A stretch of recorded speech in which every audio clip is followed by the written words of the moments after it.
Don't forget to like, share, and subscribe, and hit the bell icon to stay updated with our latest videos.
In fact, the surface of the cylinder head was quite good, so we reprocessed it. The area around the valve guides showed more wear, so we also refurbished the valves. Next, we begin installing the valves, and when doing so, it's essential to use the proper oil to avoid damaging the valve surfaces. Finally, we'll use the correct tool for the job.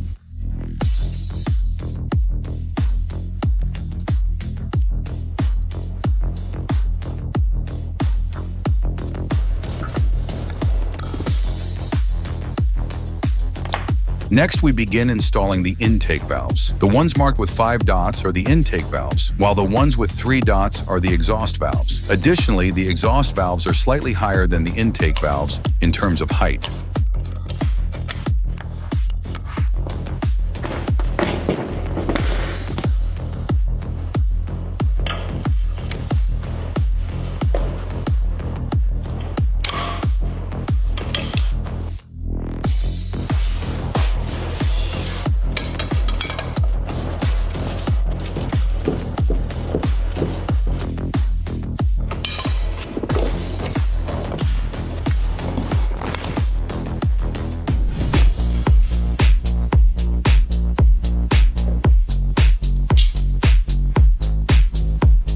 According to our treatment, each gap is roughly around 0.03. What is the standard value? If it's greater than 0.08, then it needs to be adjusted.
Don't forget to like, share, and subscribe, and hit the bell icon to stay updated with our latest videos.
Don't forget to like, share, and subscribe, and hit the bell icon to stay updated with our latest videos.